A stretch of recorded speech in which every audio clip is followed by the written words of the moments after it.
इस सदन की शोभा बढ़ाने वाले, सदन में जीवंतता लाने वाले और सदन के माध्यम से जनसेवा में रत ऐसे चार हमारे साथी,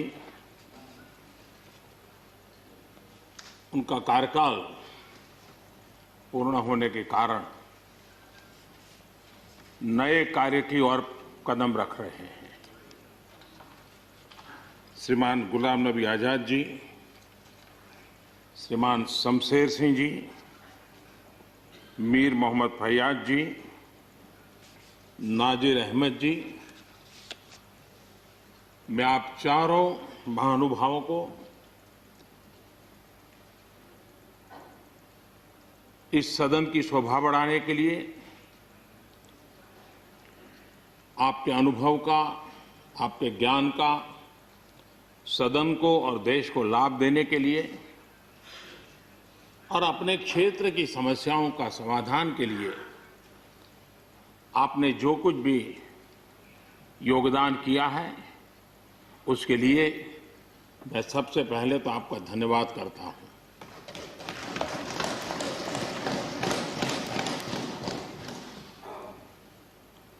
मीर मोहम्मद जी और नाजिर अहमद जी, ये दोनों ऐसे साथी,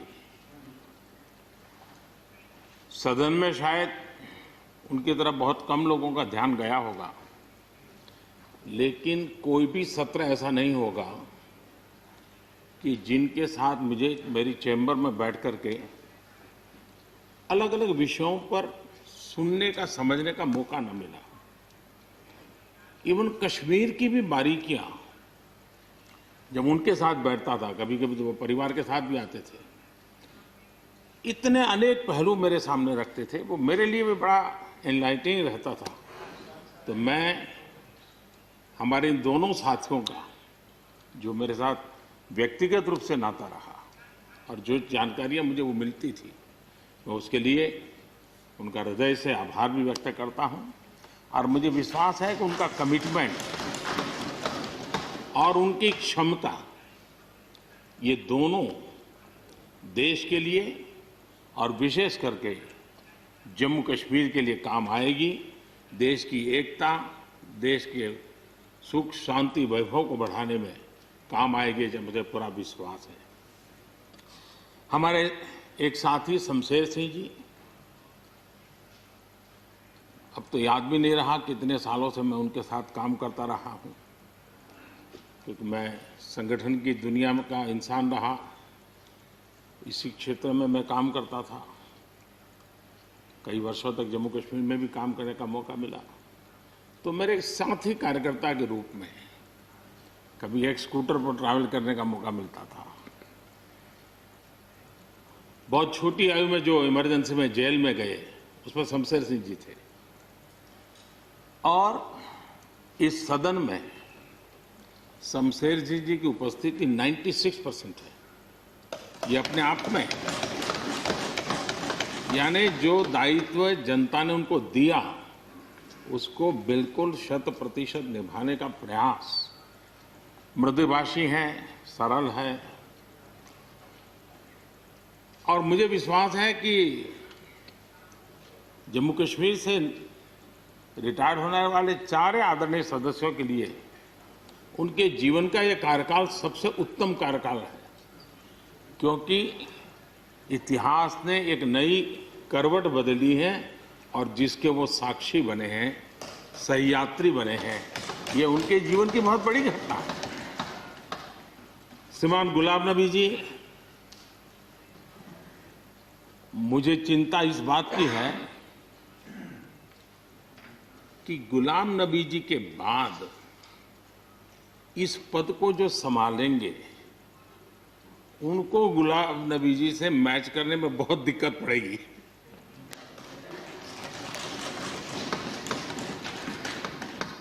क्योंकि गुलाम नबी जी अपने दल की चिंता करते थे, लेकिन देश की और सदन की भी उतनी ही चिंता करते थे। ये छोटी बात नहीं है जी, ये बहुत बड़ी बात है। वरना अपोजिशन के लीडर के रूप में अपना दबदबा पैदा करना, ये सब मोह किसी को भी हो सकता है, लेकिन उन्होंने सदन से, मैं शरद पवार जी को भी इसी कैटेगरी में रखता हूं, वे सदन की और देश की चिंता को प्रायोरिटी देने वाले नेताओं में से रहे। गुलाम नबी जी ने बखूबी इस काम को निभाया है। मुझे याद है इस कोरोना काल में मैं एक फ्लोर लीडर्स की मीटिंग कर रहा था, तो उसी दिन गुलाम नबी जी का फोन आया। तो मोदी जी, ये तो ठीक है आप करते हैं, लेकिन आप एक काम कीजिए, सभी पार्टी लीडर्स की मीटिंग जरूर बुलाइए। मुझे अच्छा लगा कि उन्होंने पार्टी लीडर्स के साथ, सभी पार्टी अध्यक्षों के साथ बैठने का मुझे सुझाव दिया, और मैंने उस मीटिंग को किया भी। वो गुलाम नबी जी के सुझाव पर किया था, और मुझे कहने में, यानी इस प्रकार का संपर्क, और उसका मूल कारण है कि उनको दोनों तरफ का अनुभव रहा है, सत्ता दल का भी और विपक्ष का। 28 साल कार्यकाल, ये अपने आप में बहुत बड़ी बात होती है। बहुत साल पहले की बात है, शायद अटल जी की सरकार होगी, मुझे याद नहीं रहा। मैं यहाँ सदन में किसी काम से आया था, मैं तो तब राजनीति में नहीं था, ये इलेक्टोरल पॉलिटिक्स में नहीं था, मैं संगठन का काम करता था। तो मैं और गुलाम नबी जी ऐसे ही लॉबी में गप्पे मार रहे थे। अब जैसा पत्रकारों का स्वभाव रहता है, बराबर नजर लगाए बैठे थे कि ये दोनों का मेल कैसे हो सकता है। हम हंसी खुशी से बातें कर रहे थे, तो हम जैसे ही निकले तो पत्रकारों ने घेर लिया। गुलाम नबी जी ने बहुत बढ़िया जवाब दिया था। वो जवाब हम लोगों के लिए बहुत काम आने वाला है। उन्होंने कहा, भाई देखिए, आप लोग हमको अखबारों में या टीवी माध्यमों में या पब्लिक मीटिंग में लड़ते झगड़ के देखते हो, लेकिन सचमुच में इस छत के नीचे हम जैसे एक परिवार का वातावरण कहीं नहीं होता है। इतनी हमारी आत्महत्या होती है, इतने सुख दुख होते हैं। ये जो स्पिरिट है, वो स्पिरिट अपने आप में बहुत बड़ी बात होती है। गुलाम नबी जी का एक शौक शायद बहुत कम लोगों को पता होगा, और कभी उनके साथ बैठोगे तो बताएंगे। हम सरकारी बंगलों में रहते हैं, तो बंगले की दीवारें, अपना सोफा सेट, उसी के आसपास हमारा दिमाग रहता है। लेकिन गुलाम नबी जी ने उस बंगले में जो बगीचा बनाया है, यानी एक प्रकार से कश्मीर की घाटी की याद दिला दे, ऐसा बगीचा बनाया है। और इसका उनको गर्व भी है। वो समय देते हैं, नई नई चीजें जोड़ते हैं, और हर बार जब कंपटीशन होती है तो उनका बगलो नंबर 1 ले आता है। यानी अपने सरकारी जगह को भी कितने प्यार से संभालना, यानी बिल्कुल मन से उन्होंने इसको संभाला है। जब आप मुख्यमंत्री थे, मैं भी एक राज्य का मुख्यमंत्री के नाते काम करता था, हमारी बहुत गहरी निकटता रही उस कालखंड में। शायद ही कोई ऐसी घटना मिल सकती है कि जबकि हम दोनों के बीच में कोई संपर्क सेतु न रहा। एक बार गुजरात के यात्री, क्योंकि जम्मू कश्मीर में जाने वाले टूरिस्ट में गुजरात बहुत बड़ा नंबर रहता है, और टेररिस्टों ने पर हमला कर दिया। करीब 8 लोग शायद मारे गए। सबसे पहले गुलाम नबी जी का मुझे फोन आया।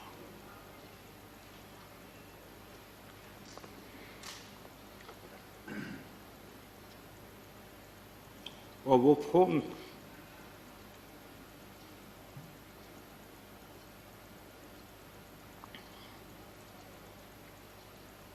सिर्फ सूचना देने का नहीं था,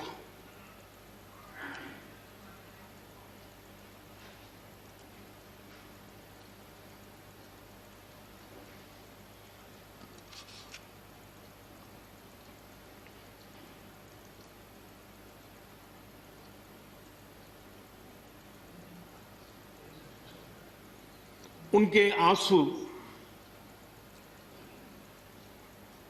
रुक नहीं रहे थे। फोन पे उस समय प्रणब मुखर्जी साहब डिफेंस मिनिस्टर थे। मैंने उनको फ़ोन किया, मैंने कहा साहब अगर फोर्स का हवाई जहाज मिल जाए डेड बॉडी को लाने के लिए। रात देर हो गई थी। प्रणब मुखर्जी साहब ने कहा आप चिंता मत कीजिए, मैं करता हूं व्यवस्था। लेकिन रात में फिर गुलाम नबी जी का फोन आया। वे एयरपोर्ट थे।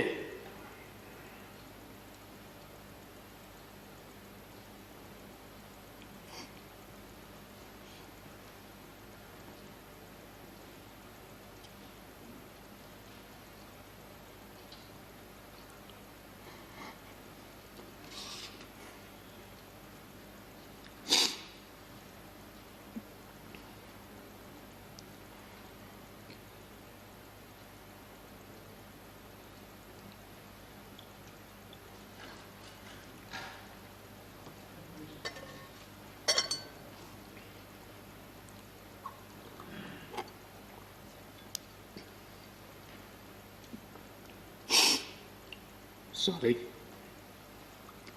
उस रात को एयरपोर्ट से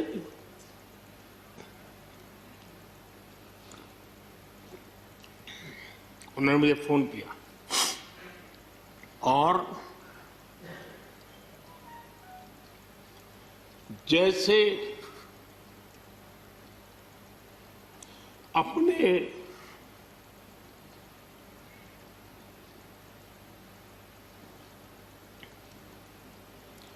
परिवार के सदस्य की चिंता करें,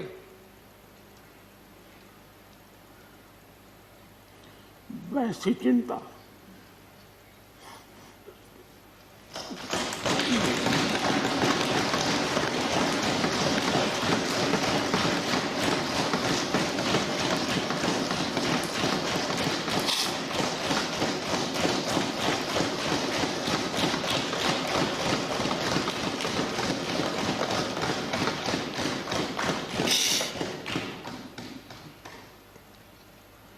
पद, सत्ता जीवन में आती रहती है, लेकिन उसे कैसे पचाना,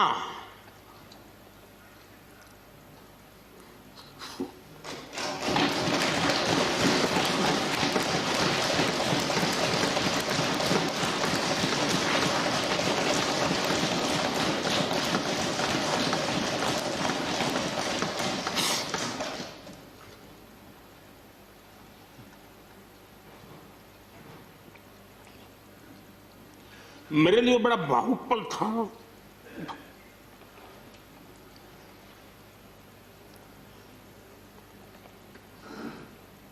दूसरे दिन सुबह फोन आया कि मोदी जी सब लोग पहुंच गए।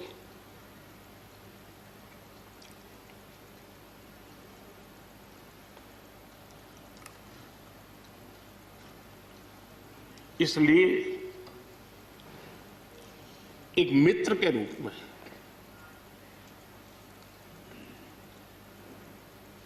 गुलाम नबी जी को घटना और अनुभव के आधार पर मैं आदर करता हूं।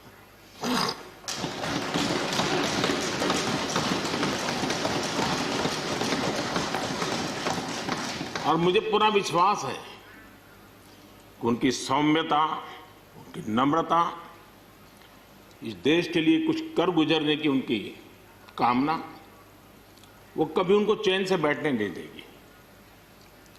और मुझे विश्वास है कि जो भी दायित्व जहां भी वो संभालेंगे, वे जरूर वैल्यू एडिशन करेंगे, कंट्रीब्यूशन करेंगे और देश उनसे लाभान्वित होगा। ये सब मेरा पक्का विश्वास है।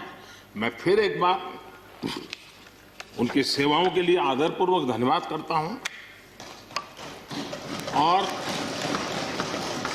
व्यक्तिगत रूप से भी मेरा उनसे आग्रह रहेगा कि मन से मत मानो कि अब आप इस सदन में नहीं हो।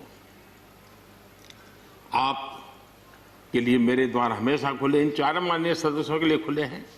आपके विचार, आपके सुझाव क्योंकि देश में सब बहुत जरूरी होता है। ये अनुभव बहुत काम आता है, मुझे मिलता रहेगा, ये अपेक्षा मैं रखता ही रहूंगा। आपको मैं निवृत्त होने नहीं दूंगा। फिर एक बार बहुत शुभकामनाएं, धन्यवाद।